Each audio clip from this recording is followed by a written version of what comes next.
우리의 마음과 정성을 모아 살아계신 하나님께 예배로 나아가겠습니다. 주님께서는 우리의 선한 목자가 되어주시는 분이십니다. 선한 목자 되신 우리 주님 찬양합니다. 선한 목자 되신 우리 주 항상 인도하시고 푸른 풀밭 좋은 곳에서 우리 먹여주소서. 선한 목자 구세주여 항상 인도하소서. 선한 목자 구세주여 항상 인도하소서.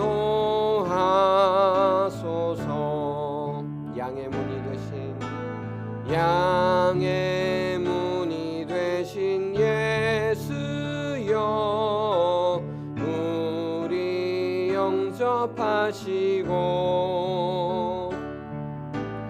길을 잃은 양의 무리를 항상 인도하소서.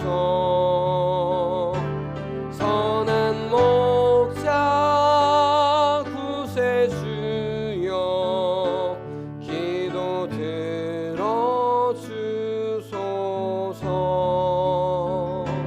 선한 목자 구세주여 기도 들어주소서.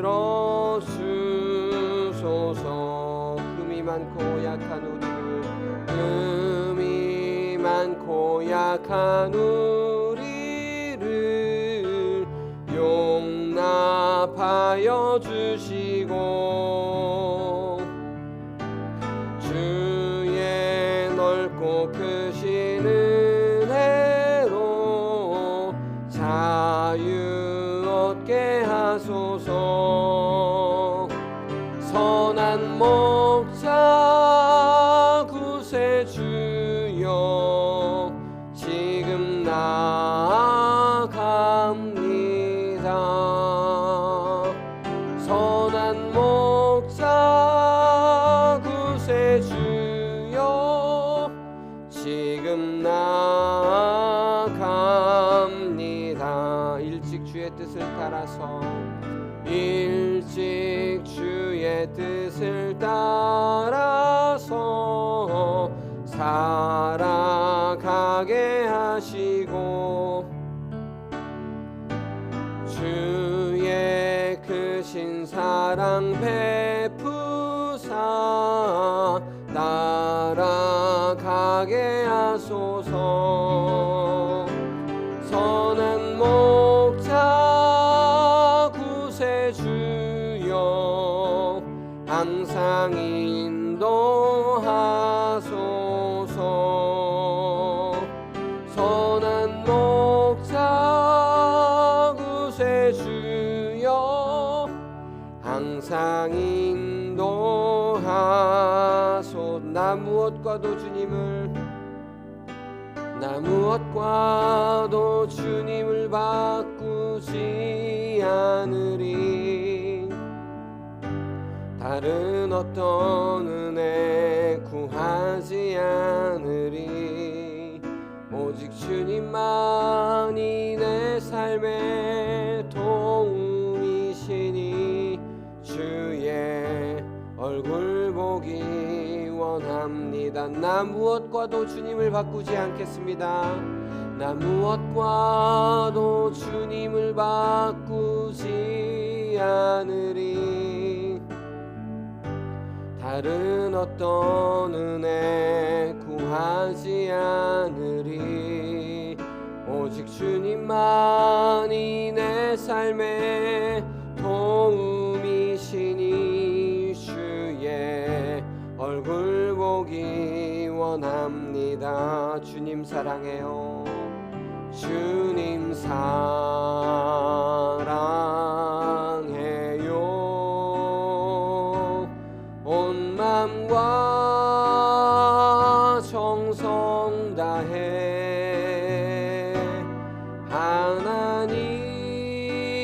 하나님의 신실한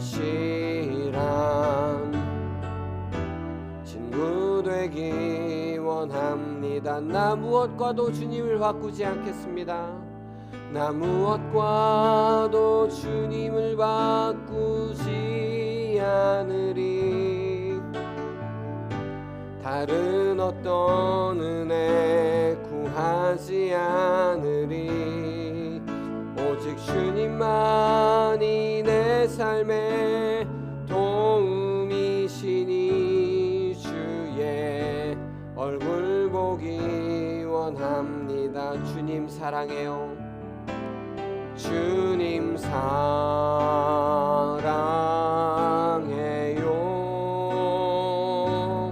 온 맘과 정성 다해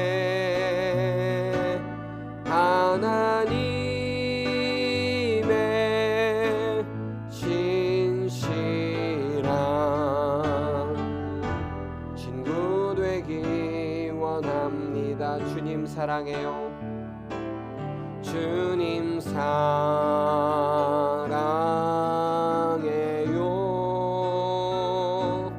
온 맘과 정성 다해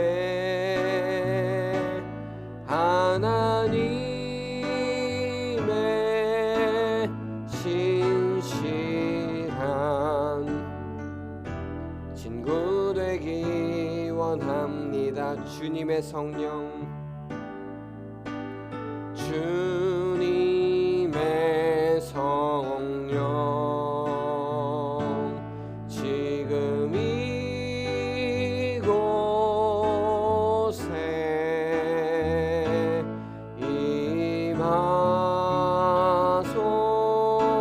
임하소서.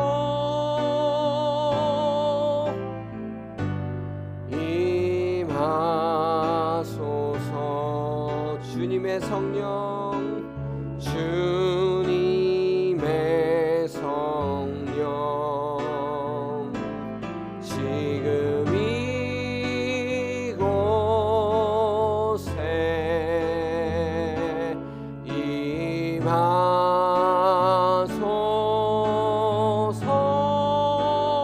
임하소서.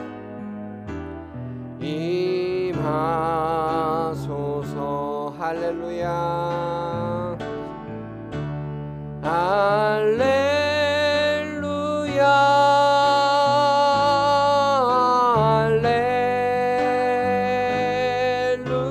할렐루야.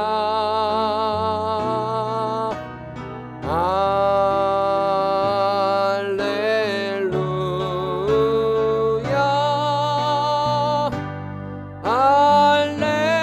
할렐루야. 다시 한번 주님의 성령, 주님의 성령, 지금 이곳에, 지금 이곳에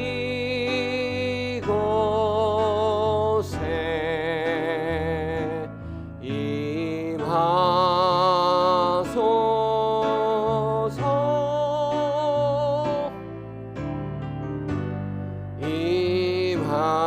임하소서. 주님의 성령, 지금 이곳에, 주님의 성령, 지금 이곳에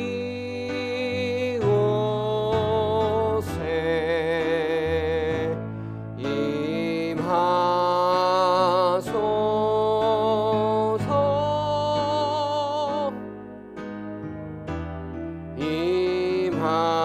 임하소서.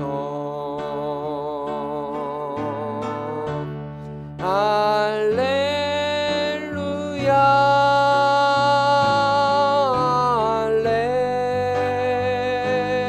할렐루야.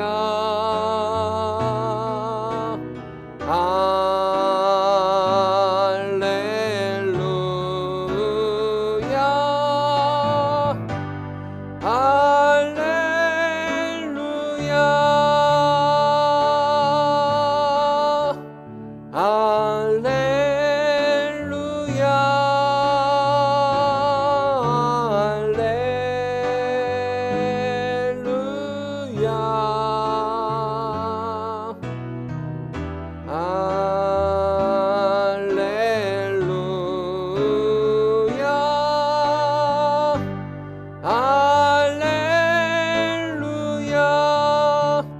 아멘. 주님의 성령 지금 이곳에 함께 하심을 믿습니다.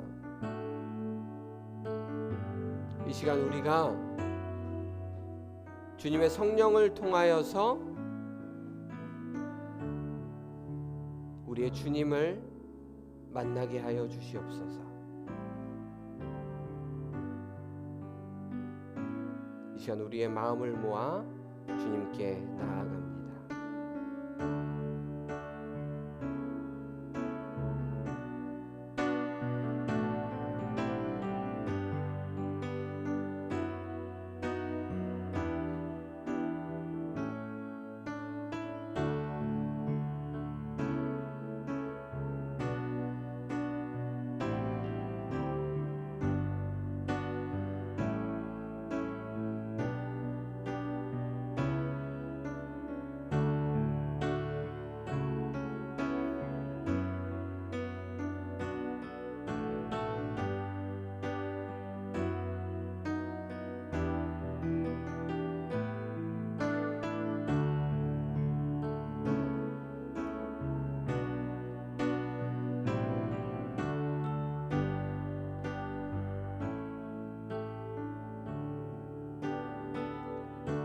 다 함께 한 주간의 삶을 돌아보면서 참회의 기도를 드리겠습니다.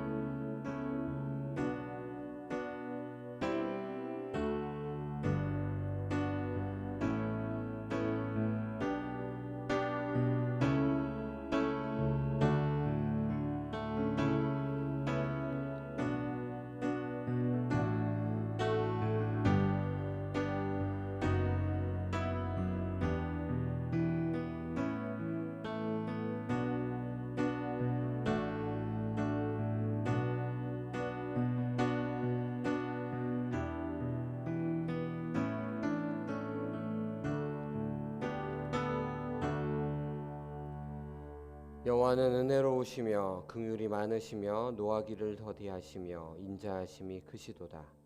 그러므로 이제 그리스도 예수 안에 있는 자에게는 결코 정죄함이 없나니 이는 그리스도 예수 안에 있는 생명의 성령의 법이 죄와 사망의 법에서 너를 해방하였습니다. 아멘.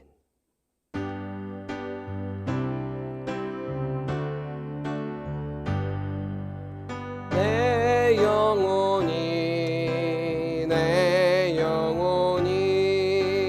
주님을 찬양하며 기뻐합니다.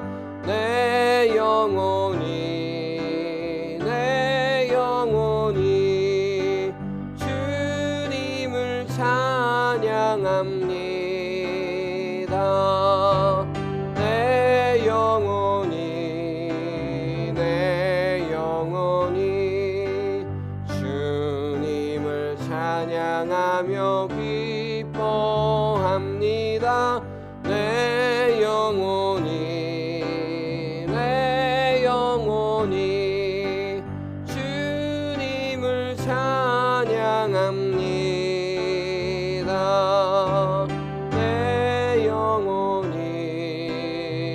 내 영혼이 주님을 찬양하며 기뻐합니다. 내 영혼이 주님을 찬양합니다.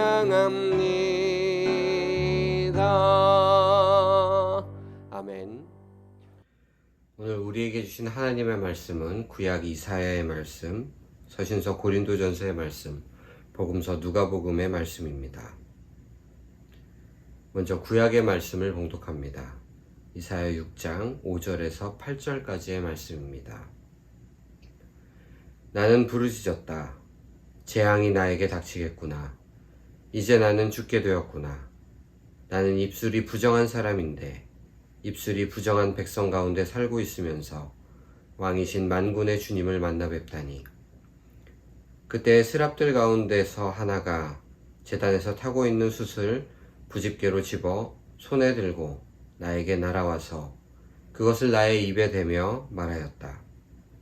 이것이 너의 입술에 닿았으니 너의 악은 사라지고 너의 죄는 사해졌다. 그때 나는 주님께서 말씀하시는 음성을 들었다. 내가 누구를 보낼까? 누가 우리를 대신하여 갈 것인가? 내가 아뢰었다. 제가 여기에 있습니다. 저를 보내어 주십시오. 아멘. 서신서의 말씀 고린도전서 15장 1절과 2절의 말씀입니다. 형제자매 여러분, 내가 여러분에게 전한 복음을 일깨워 드립니다. 여러분은 그 복음을 전해 받았으며 또한 그 안에 서 있습니다. 내가 여러분에게 복음으로 전해드린 말씀을 헛되이 믿지 않고 그것을 굳게 잡고 있으면 그 복음을 통하여 여러분도 구원을 얻을 것입니다. 아멘. 복음서의 말씀 누가복음 5장 1절에서 11절까지의 말씀입니다. 예수께서 게네사렛 호숫가에 서 계셨다. 그때 무리가 예수께 밀려와 하나님의 말씀을 들었다. 예수께서 보시니 배 두 척이 호숫가에 되어 있고 어부들은 배에서 내려서 그물을 씻고 있었다. 예수께서 그 배 가운데 하나인 시몬의 배에 올라서 그에게 배를 무태서 조금 떼어 놓으라고 하신 다음에 배에 앉으시어 무리를 가르치셨다. 예수께서 말씀을 그치시고 시몬에게 말씀하셨다. 깊은 데로 나가 그물을 내려서 고기를 잡아라. 시몬이 대답하였다. 선생님, 우리가 밤새도록 애를 썼으나 아무것도 잡지 못했습니다. 그러나 선생님의 말씀을 따라 그물을 내리겠습니다.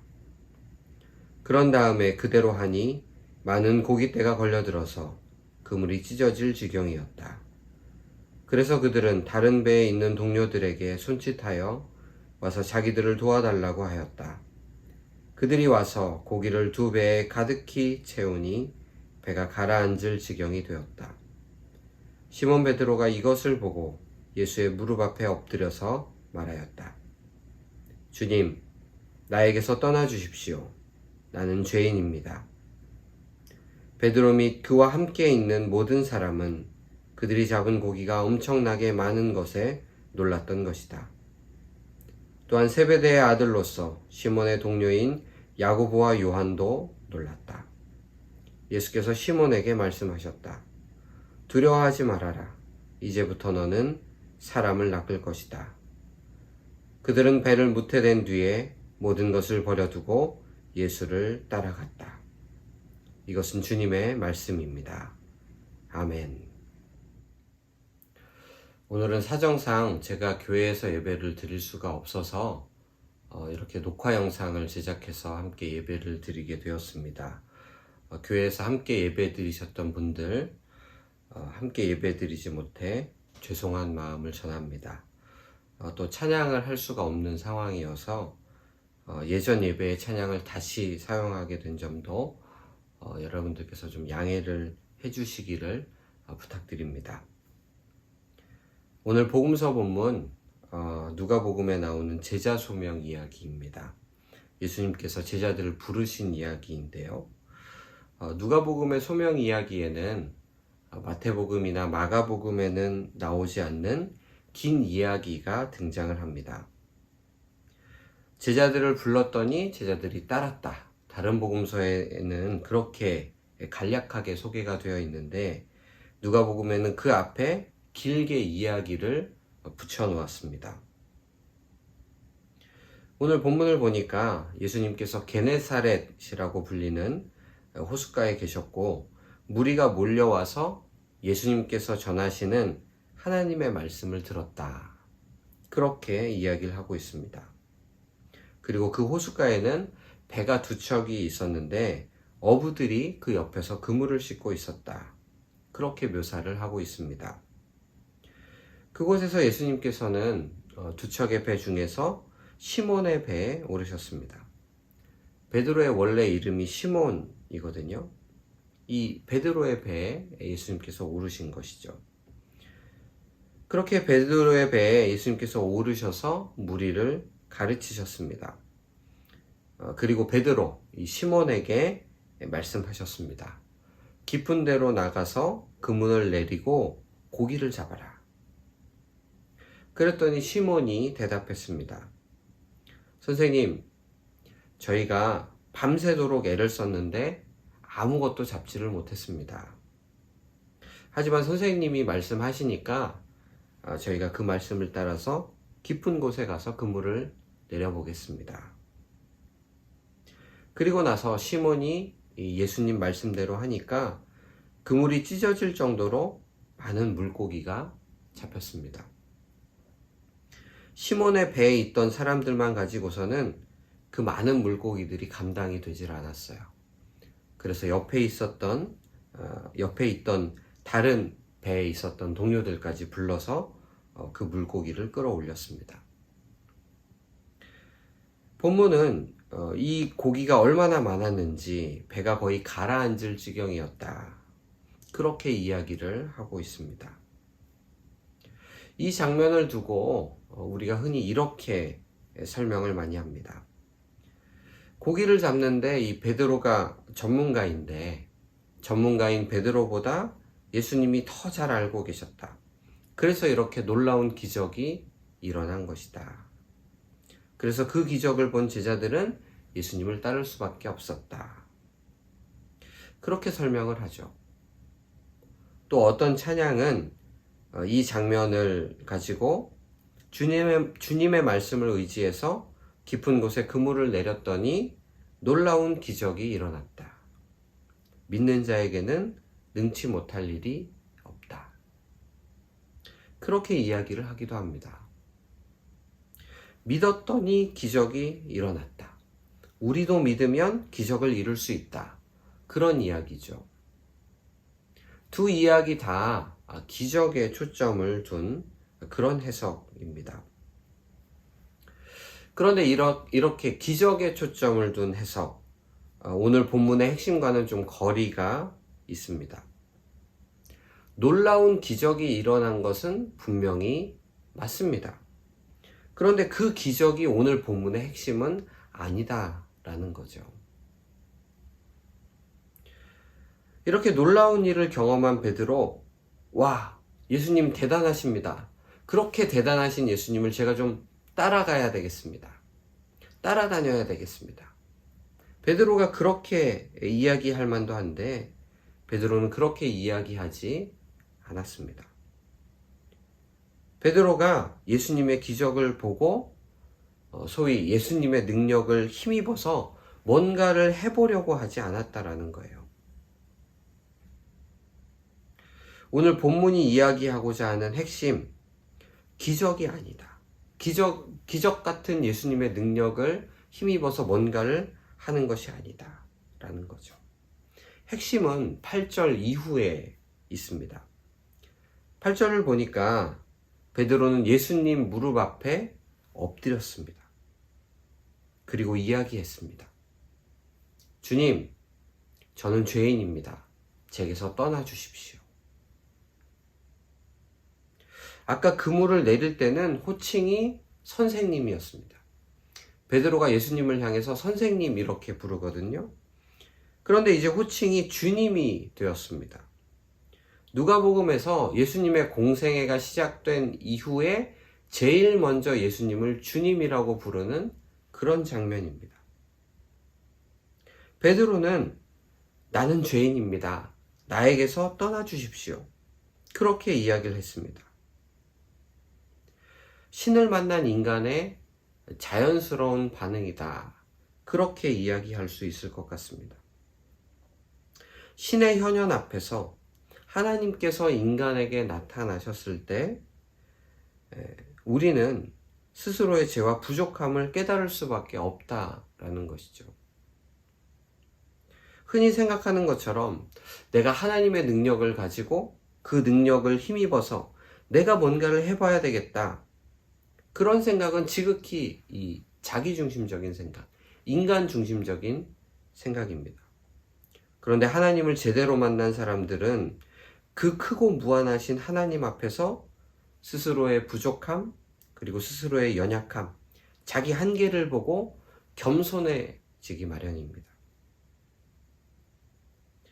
그래서 자연과 더불어가는 사람들을 그 사람들의 이야기를 들어보면요, 무한하신 하나님이 드러나는 이 자연 앞에서 겸손할 수밖에 없다, 그렇게 이야기하는 것을 우리가 듣게 됩니다. 그 자연 앞에서, 그 무한하신 하나님이 드러나는 자연 앞에서 자기 마음대로 자연을 좌지우지하려 하지 않는다라는 것이죠. 오히려 겸손해진다라는 거예요. 그런데 많은 사람들은 하나님을 만나고 나면 하나님의 능력을 마치 자기 것처럼 그렇게 사용할 수 있을 것처럼 생각합니다. 그런데 여러분, 그렇지 않습니다. 하나님을 만나면 우리는 겸손할 수밖에 없습니다. 오늘 우리가 구약 본문으로 읽은 이사야 말씀을 보면 하나님을 만난 이사야도 비슷한 반응을 보였습니다. 5절에 이사야가 이렇게 이야기합니다.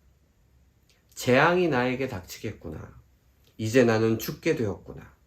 나는 입술이 부정한 사람인데 입술이 부정한 백성 가운데 살고 있으면서 왕이신 만군의 주님을 만나 뵈었구나. 하나님을 만난 이사야도 자기 자신의 부족함, 또 연약함, 자기 자신의 한계를 깨달았다라는 거예요. 그런데 그것으로 끝이 아니었습니다. 위대하고 무한하신 하나님 앞에서 우리 인간은 그저 작고 연약하다, 여기서 끝이 나는 것이 아니다라는 거예요. 그렇게 작고 연약하고 한계가 있는 인간을 크고 무한하신 하나님께서 동역자로 삼으셨습니다. 하나님께서는 우리 인간을 통해서 하나님의 일을 하신다라는 거예요. 하나님께서는 저와 여러분들을 통해서 하나님 나라를 일구어 가신다라는 겁니다.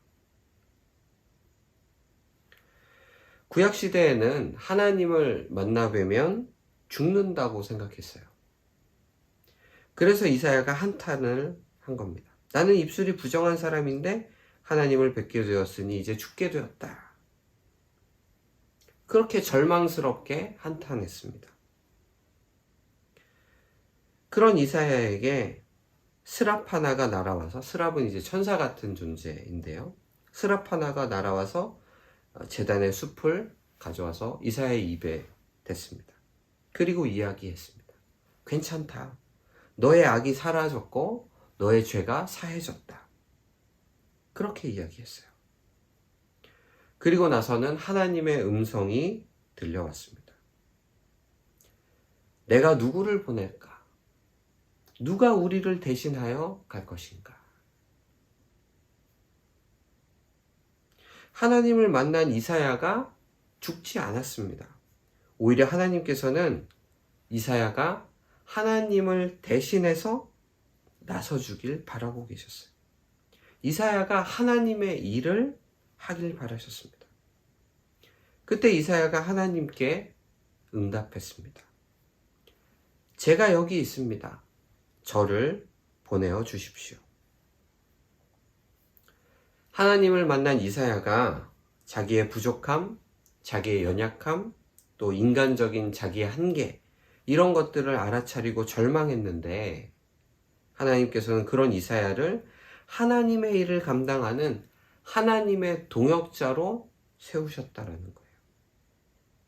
부족하고 연약하고 인간적인 한계가 있는 이사야를 하나님께서 부르셨습니다.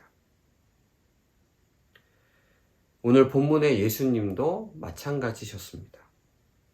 베드로가 자기의 연약함, 자기의 부족함, 또 자기가 가진 그런 인간적인 한계, 그런 것들을 깨닫고 주님, 제게서 떠나 주십시오, 그렇게 이야기를 했는데 주님께서는 베드로를 부르셔서 하나님 나라의 일을 맡기셨습니다. 하나님의 동역자로 세워주셨던 거예요. 자기는 죄인이라고 절망했던 이 베드로에게 주님께서는 이렇게 말씀하셨습니다. 두려워하지 말아라. 이제부터 너는 사람을 낚을 것이다. 사람을 낚을 것이다. 주님께서 사람들을 구원하시는 그 일에 이 베드로도 동참하게 된다는 말씀입니다. 우리가 2주 전에 누가복음 4장을 살펴보았는데요. 예수님의 취임 설교였습니다. 예수님께서 이 고향이었던 나사렛 회당에 가셔서 말씀을 하셨습니다.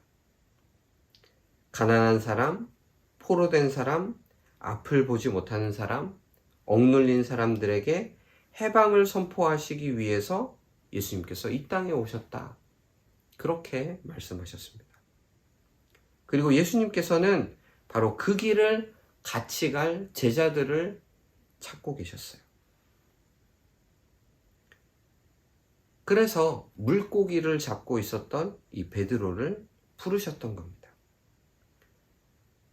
예수님께서 이 누가복음 4장에서 말씀하신 사람들을 살리는 이 일에 베드로도 함께 하도록 이제 초대가 되었습니다.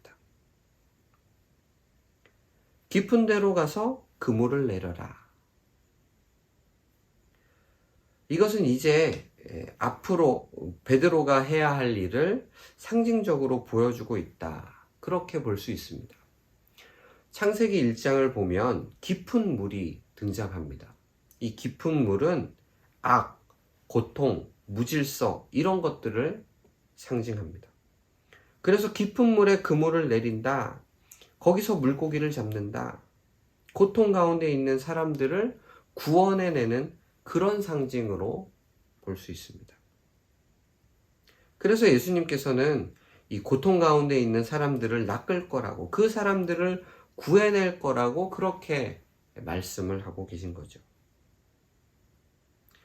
베드로와 제자들 밤새 자기들의 이 배를 가득 채울 물고기를 찾아다녔습니다. 그런데 주님은 물고기를 많이 잡는 것보다 더 큰 인생의 가치를 찾도록 이 베드로와 제자들을 부르셨어요.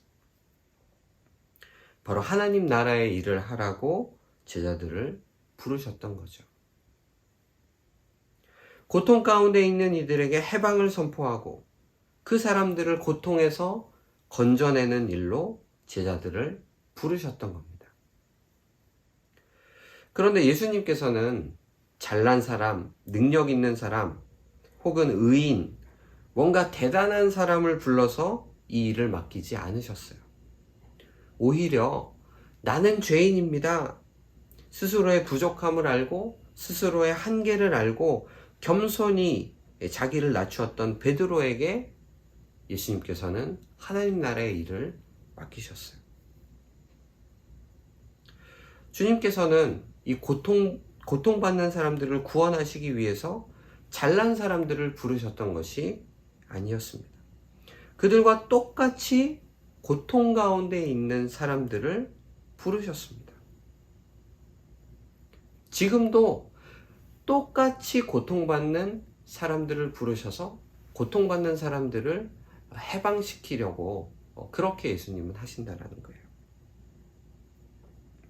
여러분, 아마 이 세상을 살아가는 대부분의 사람들이 인생의 고난, 인생의 고통을 느끼며 살아갈 겁니다. 여러분들 가운데도 나는 고난 가운데 있다, 고통 가운데 있다, 그렇게 느끼실 때가 분명히 있을 겁니다. 아마도 내 인생은 마냥 행복하고 즐겁다, 그렇게 생각하는 분들은 별로 없을 겁니다. 주님께서는 그렇게 인생 가운데 고난을 경험하는 저와 여러분들을 부르고 계십니다. 그렇게 우리를 부르셔서, 우리를 초대하셔서 고통 속에 있는 우리 이웃들을 구원하라고, 그들을 해방하라고 말씀하십니다. 그들을 도우라고 우리를 부르고 계십니다. 주님, 저는 부족하고 아는 것도 없고 능력도 없고 저는 죄인이라서 그 일을 감당할 수 없습니다. 우리가 그렇게 이야기한다면 주님께서는 우리에게 이렇게 말씀하십니다. 두려워하지 말아라. 이제부터 너는 사람을 낚을 것이다.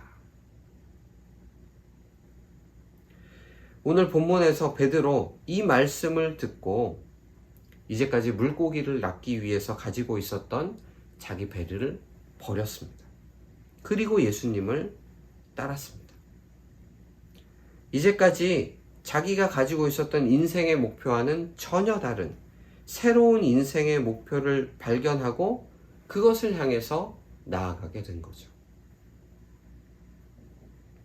어쩌면 우리에게도 주님께서 초대하시는 다른 인생의 방향이 있을지도 모르겠습니다.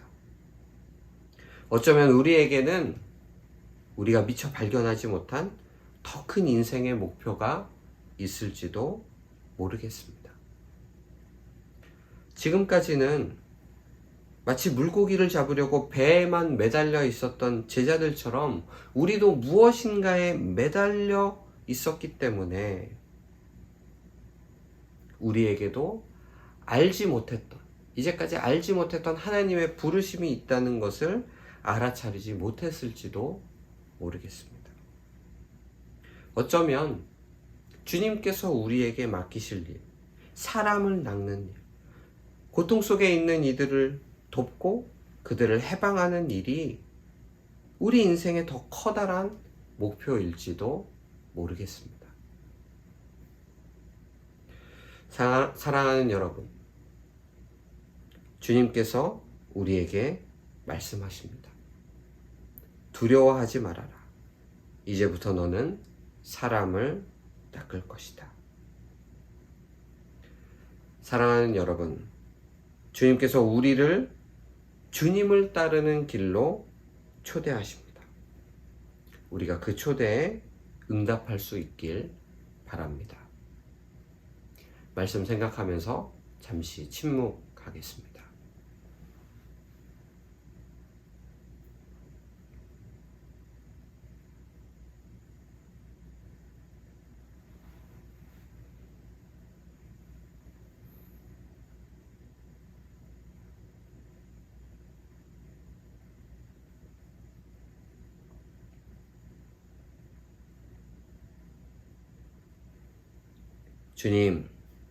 주님께서 저희에게 말씀하십니다.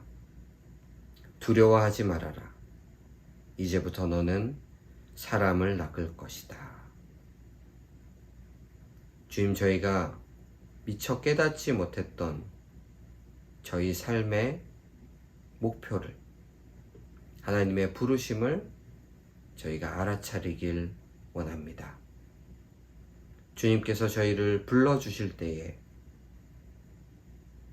저희를 향한 주님의 계획이 어디에 있는지, 저희를 향한 주님의 부르심이 어디에 있는지 밝히 알아보게 하여 주옵소서. 주님께서 부르실 때에 주님, 저희는 부족하고 연약합니다. 저는 죄인입니다. 그렇게 겸손하게 나를 낮추면서 온전히 주님의 부르심에 순종하는 저희들이 되길 원합니다. 주님, 저희를 인도하여 주옵소서. 주님, 감사합니다. 부족하고 연약한 저희들을 불러주셔서 하나님 나라의 일을 감당하게 하시니 감사합니다. 또한 저희 삶에 필요한 모든 것들을 채워주시니 감사합니다. 주님의 사랑과 은혜에 감사하며 여기 작은 예물을 구별하여 주님께 올려드립니다.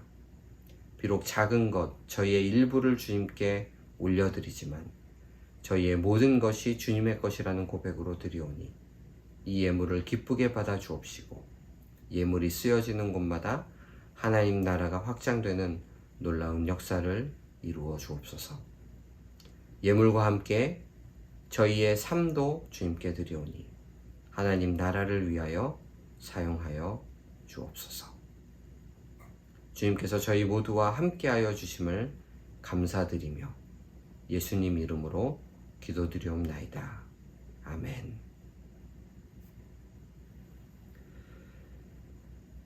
교회 소식은 주보를 참고해 주시기 바랍니다. 이제 예배를 마치도록 하겠습니다. 다 함께 자리에서 일어나 주시기 바랍니다. 주님께서 우리에게 말씀하십니다. 두려워하지 말아라. 이제 너희가 사람을 낚을 것이다. 이 말씀대로 우리가 하나님 나라의 일을 감당하길 원합니다. 이제는 우리 주 예수 그리스도의 은혜와 하나님의 무한한 사랑과 성령의 감동, 감화, 교통하심이 흩어진 각자의 삶의 자리에서 주님의 부르심대로 하나님 나라의 삶을 살아가기로 다짐하는 당신의 자녀들 머리 위에 이제로부터 영원토록 함께 계시기를 간절히 축원하옵나이다. 아멘.